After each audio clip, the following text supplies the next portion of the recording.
Investors need to stop acting like scared babies when it comes to their portfolios. There, I said it. I've seen it and felt it over and over again. It's easy, right? The market's going up and you and everyone around you feels great. Why not? Things are good. You talk to your friends about how great your portfolio is performing and you all pat yourselves on the back. But then the inevitable drop in the markets comes along and everyone gets scared. But worse yet, they either stop adding money to their portfolios or even worse, they sell some or all of their holdings. Yikes! As I said in my video last week, when in doubt, zoom out. Link in the pinned comments below. Let's zoom out and look at the 36.77-year history, almost 37 years, of the S&P 500 Total Return Index, starting with just $100 invested. It's called the Total Return Index because it assumes you reinvest all the dividends you receive back into the index rather than scraping them off as profit. Now, before we jump into that, if you've watched some of my previous videos linked in the pinned comments below, you'll know putting all your money in the S&P 500 or even using the S&P 500 in your portfolio is a bad idea. So I'm not suggesting you use the S&P 500 in your portfolio. My purpose here is to show you that playing games with how you invest when the markets are either up or down works against you in most cases. What I'm showing you in this video will also hold true for the ideal portfolios I discuss in the 2 videos on that subject, again, linked in the pinned comments below. Now, obviously, almost no one would invest $100 into an investment and never invest additional funds. So now, let's take a look at the effect of dollar cost averaging just $100 per month into the index through an ETF like Vanguard's VOO or the ETF SPY, SPY, and setting up our account for automatic reinvestment of dividends. Quite the difference. In fact, you end up with about $500,000 versus just $5,000 in the case where you never add more funds. Well, duh, of course. And here's what that looks like, not on the graph, in table form. What happens if we increase our contribution by 3% at the beginning of each year to compensate for inflation, or as everyone refers to it, the Consumer Price Index? You can see the end result is quite a bit higher here at $652,000. Now let's try to get cute and save ourselves from falling markets. What happens if you stop investing your inflation-adjusted $100 per month every time the market is down 20% or more from its recent high? Well, you can see here that you end up with less money than if you just kept investing the $100 no matter what happened. And what happens if you double up your investment every month when the market is down 20% or more from its recent high? Well, obviously, your end amount is going to be larger because you're putting more money in over time. So, great. If you can do it, do it. You're going to be happy in the end. Okay, now, what if in addition to doubling up our monthly investment when the market is down 20% or more, we also stop investing our monthly contributions when the market is up 20% or more over the past 12 months, to save ourselves from investing in an overvalued market? Well, you can see that the amount drops if we do that. From this exercise, it's very clear. The best way to invest is to dollar cost average at regular intervals, like monthly, and don't try to get cute by timing the markets based on if they're up or if they're down. By the way, if you have enough income and we increase the monthly amount saved to max out our 401k plans at roughly $2,000 a month these days, the end result when we're ready to retire in 40 years looks pretty good. Do you regularly invest in your retirement or other accounts? If you do invest regularly, how often do you invest? Do you adjust for inflation by increasing your investment amount each year? Please let me know in the comments below. I'd love to get an understanding of how my viewers are investing. With all that, let's go through the current health of the stock, bond, gold, and crypto markets. Well, as you can see, over the past week, all of the major indices, including ARK Invest, which isn't an index, but it's a higher risk basket of stocks, have really kind of struggled to move higher, although they did move higher for the week, with the NASDAQ finishing right on top, which is where you'd like to see it, unfortunately followed by the Dow and the S&P, and then small caps came in third, and ARK Invest came in last. What about over the past month? Well, still somewhat of a healthy rally going on with small caps in first, NASDAQ second, Dow third, and then the S&P and ARK Invest basically tied for last. So floundering, but still looking somewhat positive. And then I'm just going to jump into the past year because we're getting so close to the end of this year. Year to date and the past year are going to start looking pretty much the same. And if we do that, you can see we've had a pretty healthy rally here with NASDAQ and S&P finishing first, small cap second, Dow third, and ARK Invest bringing up the rear. But if these continue going higher, I fully believe ARK Invest will pass up these other four. Okay, so what if we look at the current bottom dynamics? Well, you can see that it's really been kind of flailing here. The price of the S&P has been moving higher, but you can see that the confidence level, this dashed black line, while it was very high up here, call it, 90%, 95%, which is very high. Since back here in September, it's been in general falling dramatically, which means that there's not a unified direction in where things are going. And you can see it's been falling when the market's been going up and when it's been going down and when it's been going up. So it really doesn't matter. And you can see that here in the bottom forming indicator, this solid orange line, which was moving higher here. And then it was moving higher even as the market was moving higher. And then it fell off dramatically on Friday. And the bottom forming indicator, which is this solid blue line, was moving higher as the market moved higher. So not really a great story here. And it kind of makes me wonder if people aren't just treading water until after the election in November. And how does all of this play out in risk versus opportunity? Well, again, you see the S&P 500, this solid black line moving higher, and risk acceleration, which was way up here above 70. In fact, if you go back here, was approaching 80. I get scared when this is above 60. You can see that it's fallen below 60. And then recently on Friday, it moved well below 60 and started heading toward, let's call it 54, 53. And then opportunity acceleration has been steadily rising here. Now, it kind of flattened out. It kind of went sideways on Thursday and Friday, and that's fine. But I like the fact that this has been moving up. And then risk, the red line, which is really a laggy indicator, you can see has been trending downward. And then opportunity, which is also very laggy, this light blue line, has been moving higher recently. So this actually looks pretty positive. And what about equity versus safety? Well, let's jump right into the overlays. So if we take a look at the overlays, this looks pretty good for equities. You can see that the NASDAQ 100 is up here in first place, S&P 500 in second. Gold has pulled back. Now, gold may have pulled back because it got displaced by these two. And the Dow also moved up higher.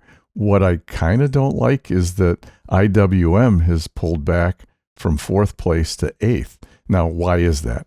Well, inflation report came out a little stronger than expected. And, that leads people to believe that the Fed's going to not lower rates as quickly as they thought they were. Well, they're not going to raise rates either. So these will benefit from lower rates going forward. And I think this is a mistake by the markets. And you've heard me say before, I don't like cash moving up. Well, why did cash move up? Well, because IWM moved down. It pushed cash up. So, that's not a good look, but I'm not that concerned with cash moving up to the middle position here.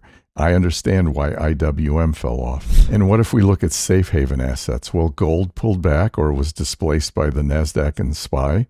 Cash moved up. Short duration treasuries moved up. But again, these were all displaced by IWM pushing down.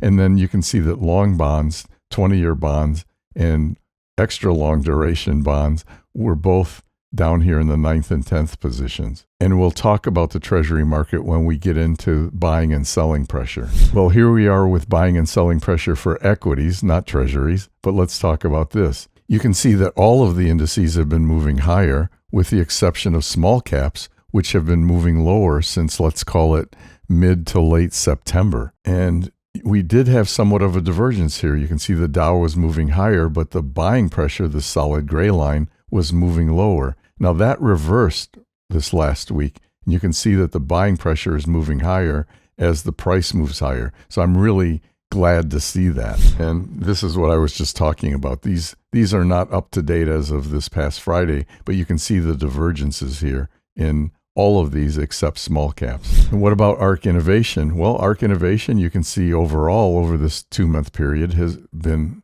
moving higher, but lately it's been struggling and has been moving lower. And you can see that the buying pressure fell off, but more recently has really started to move higher, which really isn't kind of reflected in the price movement here. This is not moving higher very quickly, at least not compared to when you look at how much the buying pressure is moving up. So we could be in for a good run on this next week if this continues. Now let's take a look at sector rankings. Now, you've heard me talk before. These are very laggy indicators and they move very slowly. So, this is last week and this is this week.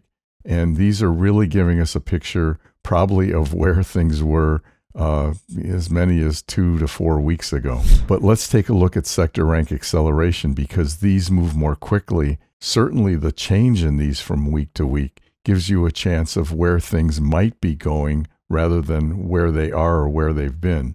So you can see that we have gold moving way down, all the way from up here to down here. That's great. And why do I say that's great? Well, aerospace and defense are also moving down. These two categories were moving up into the top here because of the geopolitical risks. Now, are the markets right or are they not? Who knows? But the markets are tending to discount the geopolitical risks right now, with gold moving down and aerospace and defense moving down. So I've marked these in green. We've got emerging companies, the smaller NASDAQ companies, moving up a tick here. So that's good. We have emerging markets moving up. That's good. Consumer discretionary. That looks great. What about the S&P 500 broad index? That's moving up a lot. That looks great.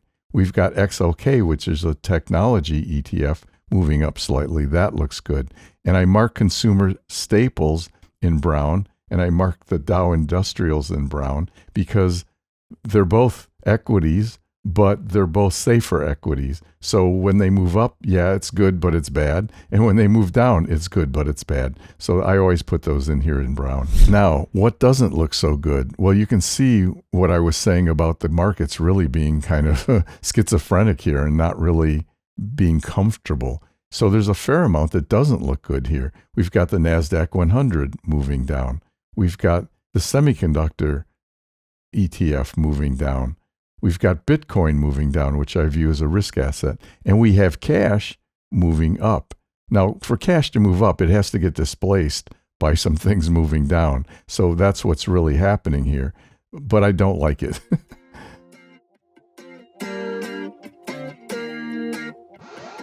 And then what about Treasuries? Well, if we look at Treasuries, really a tough week here. You can see that there's no appetite for Treasury risk.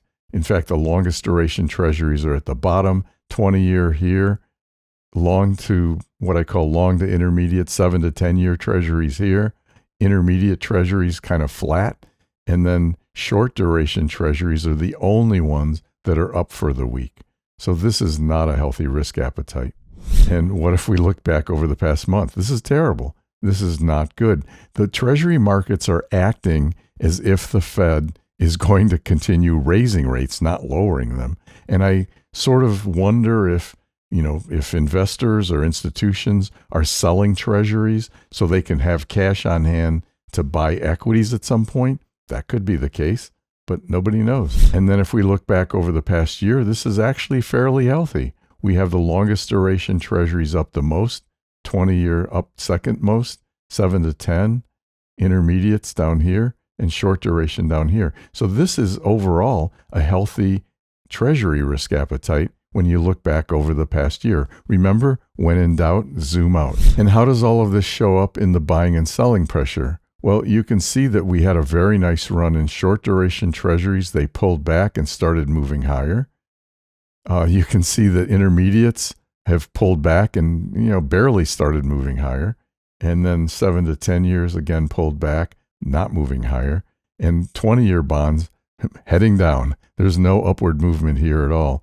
And you can see that in the buying and selling pressure. So here the buying pressure is starting to rise up here at the end, price moving higher. Here the buying pressure is moving up, price moving higher. Here the buying pressure is moving up a little and the price is kind of flat.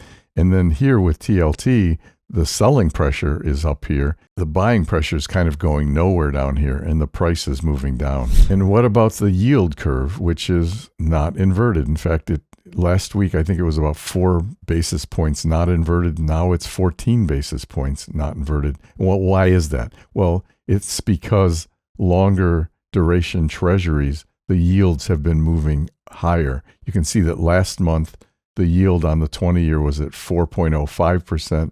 This month, it's at 4.45%. And if you look at the 10-year, same kind of picture. Lower a month ago, higher this month. And as the Fed continues to lower rates, though, these short duration Treasuries, those rates will come down very rapidly and make this much less inverted. Now, what do the markets think the Fed's going to do when they meet in 3 weeks, 5 days, 0 hours, and 51 minutes from now? Well, the blue line says they're going to leave rates exactly where they are currently, and there's a small likelihood that will happen. I think there's almost no likelihood that will happen. And then there's an 86.3% probability that the Fed will lower rates by 0.25%. Now, there's no probability here that the Fed will raise by 0.5%, but we won't know till we get there. And then if we go out to December, you can see now there's much more of a probability that the Fed will lower rates by 0.5%. And then if we go out to January of next year, there's the 68, almost 69% probability that the Fed will lower rates by 0.75%. These numbers will change a lot as we get closer to these dates. And what about gold? Well, as I mentioned earlier, gold has been rising due to geopolitical risks. But you can see that it's been sort of faltering and falling off lately, except for the last couple of days. So the markets, I think, are viewing the geopolitical risks as not likely to happen. Doesn't mean they're right, though. And how does Bitcoin look? Well, a rough ride, slightly up over the past 2 months, but you can see it's been a really rough ride here. And we've got buying pressure falling off until just recently, and there is some divergence here. Let's take a look at that. So you can see that we had Bitcoin rising in price over this interval, but look what was happening to the buying pressure. It was dropping dramatically. What does that tell you? And by the way, the selling pressure, the solid orange line, was increasing. So what does that tell you? Well, that tells you that the price can't keep going up, and in fact, it headed south. It headed down very quickly here and then tried to rebound. But you can see the overall effect was a lower price in Bitcoin. Now, what's happening right now? Well, we have another divergence. We have a falling price, but you can see, it's a little hard to see from this graph, the solid gray line is the buying pressure. And what's it doing? It's going up as the price is falling. Now, what happened? Well, the price started to go higher. Will this continue or not? I don't know. You can see from the price movements and metrics for equities, while the equity markets have struggled to move higher this past week, Treasuries are acting like the Fed is going to raise rates instead of lowering them going forward. Could this be a great buying opportunity in long-term Treasury bonds? This is why I caution you to be an investor rather than a trader who tries to time the markets. Investments and investing aren't that complicated if you know how to allocate your portfolio without destroying your returns and getting little to no protection from downside risks. As an investor, you need to take the long view and allocate according to your risk tolerance rather than fretting about what's currently happening in the world or what everybody else is doing that you read about in the media with their portfolios. If you want to be a better investor, I discuss how to allocate your portfolios in 2 key videos linked in the pinned comments below, titled The Ideal Portfolio Using Just 2 ETFs or Mutual Funds, and The Ideal Portfolio Using Individual Equities. Again, link in the pinned comments. Until next time, I'm Calvin Rose, and thank you for watching Invest Smarter. That's all for now.